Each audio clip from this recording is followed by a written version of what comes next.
स्वागत आहे आपल्या SKS मॅथ्स डेमो मध्ये। चला तर मग स्पर्धा परीक्षेसाठी अतिशय उपयुक्त असे प्रकरण आज आपण पाहणार आहोत। मूळ संख्या। मूळ संख्या म्हणजे काय चला पाहूया।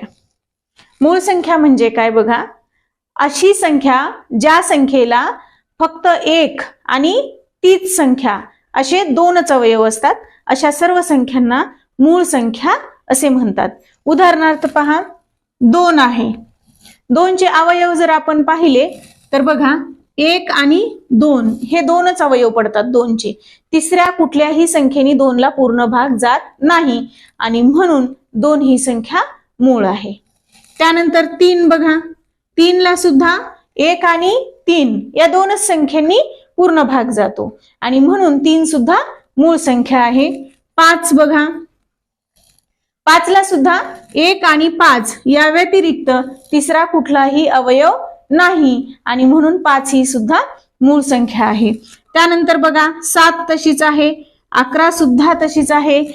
या दोघांना सुद्धा दोनच अवयव आहेत। म्हणजेच काय तर अशा संख्या ज्याला 1 आणि तीच संख्या असे दोनच अवयव असतात, अशा सर्व संख्या मूळ संख्यामध्ये येणार आहेत।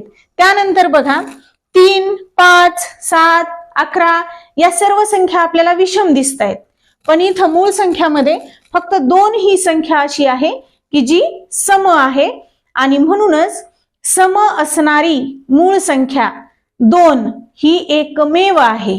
इथून पुढे आपण कुठपर्यंत जरी गेलो तरी आपल्याला मूळ संख्यामध्ये सम संख्या मिळणार नाही। म्हणजेच काय तर 2 ही मूळ असणारी सम संख्या एकमेव आहे। त्यानंतर बघा संयुक्त संख्या। संयुक्त संख्या म्हणजेच कंपोजिट नंबर्स।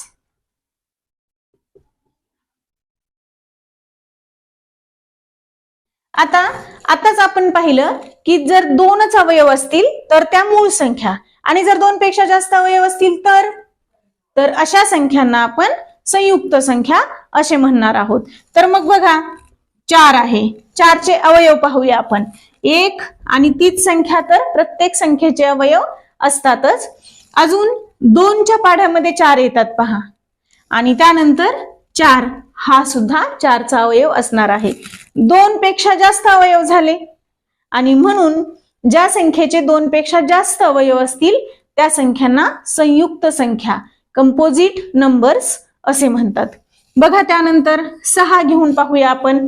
6 चे अवयव 1 नी तर प्रत्येक संख्येला भाग जातो, 2 नी जाणार आहे 6 ला भाग, 3 च्या टेबल मध्ये सुद्धा 6 येणार आहे आणि स्वतः 6 नी सुद्धा 6 ला पूर्ण भाग जाणार आहे आणि म्हणून 6 ही सुद्धा संयुक्त संख्या आहे। त्यानंतर बघा 10 पाहूया आपण। 10 चे अवयव 1 नी जातोच, 2 नी जातो, 5 नी सुद्धा जातो आणि स्वतः 10 नी सुद्धा जातो आणि म्हणून ज्या संख्येला 2 पेक्षा जास्त अवयव असतात अशा संख्या म्हणजे संयुक्त संख्या असतात, कंपोजिट नंबर्स असतात। बघा मूळ संख्यामध्ये पण 1 आलं नाही आणि संयुक्त संख्यामध्ये पण 1 आलं नाही का? कारण 1 चे अवयव बघूया आपण। 1 चे अवयव 1 नी भाग जातो, अजून दुसऱ्या कुठल्या संख्येने 1 ला भाग जात नाही।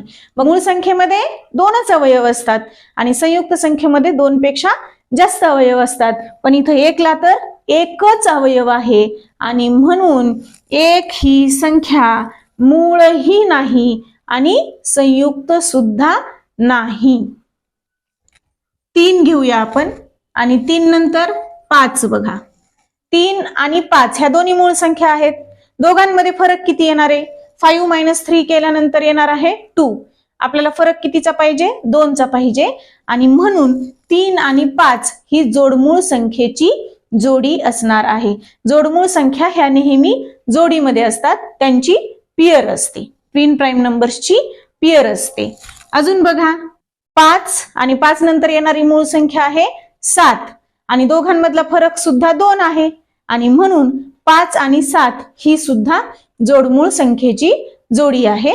त्यानंतर बघा 11 आणि 13, त्यानंतर 17 आणि 19 ही सुद्धा जोडमूळ संख्येची जोडी आहे.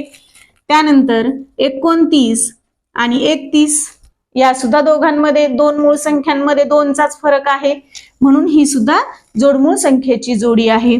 त्यानंतर 41 43, त्यानंतर 59 आणि 61 आणि त्यानंतर 71 आणि 73. बघा, अशा प्रकारे 1 ते 100 मध्ये आपल्याला 8 जोडमूळ संख्यांच्या जोड्या मिळणार आहेत.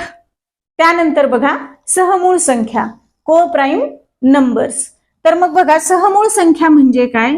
समजा 3 आहे आणि 7 आहे, हे दोन नंबर्स आहेत, यांचे अवयव पाहायचे.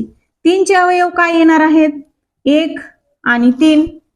त्यानंतर 7चे अवयव, 7ला बघा 1 आणि फक्त 7 या दोनच संख्येनी पूर्ण भाग जातो आणि म्हणून 7चे अवयव आहेत 1 आणि 7. आता या दोघांमध्ये सामायिक अवयव पाहायचे. सामायिक अवयव, इथं 1 दिसतंय, इथं पण 1 दिसतंय, अजून काही दिसतंय का? नाही. तर 3 आणि 7 मध्ये हे 1 हा एकमेव सामायिक अवयव आहे आणि अशा प्रकारे ज्या संख्येमध्ये फक्त 1 हा एकच सामायिक अवयव असतो अशा संख्यांना सहमूळ संख्या किंवा को प्राईम नंबर्स असं म्हणतात. आता बघा, समजा 2 आहे आणि 8 आहे, 2चे अवयव बघा 1 आणि 2 आणि 8चे अवयव बघा 1 2, 4नी सुद्धा भाग जातो 8ला आणि स्वतः 8नी सुद्धा जातो. म्हणजेच काय? आता सामायिक अवयव बघा, इथं 1 आहे, इथं पण 1 आहे, अजून कोणी दिसतंय का सामायिक? इथं 2 आहे, इथं पण 2 आहे. म्हणजेच काय? 2 आणि 8 मध्ये 1 पेक्षा जास्त सामायिक अवयव आलेले आहेत. 1ही आहे आणि 2ही आहे. आणि अशा प्रकारे 1 पेक्षा जर जास्त सामायिक अवयव असतील तर 2 आणि 8 हे सहमूळ संख्यांची जोडी नाही असं आपल्याला म्हणावं लागेल. सहमूळ संख्या नेहमी जोडीमध्येच असतात, जसं की जोडमूळ संख्या असतात. अशा प्रकारे बघा, फक्त एकच अवयव जर सामायिक असेल तर अशा 2 संख्यांना आपण सहमूळ संख्या असं म्हणत असतो. धन्यवाद विद्यार्थी मित्रांनो. व्हिडिओ आवडला असेल तर लाईक, शेअर आणि सबस्क्राईब करायला विसरू नका.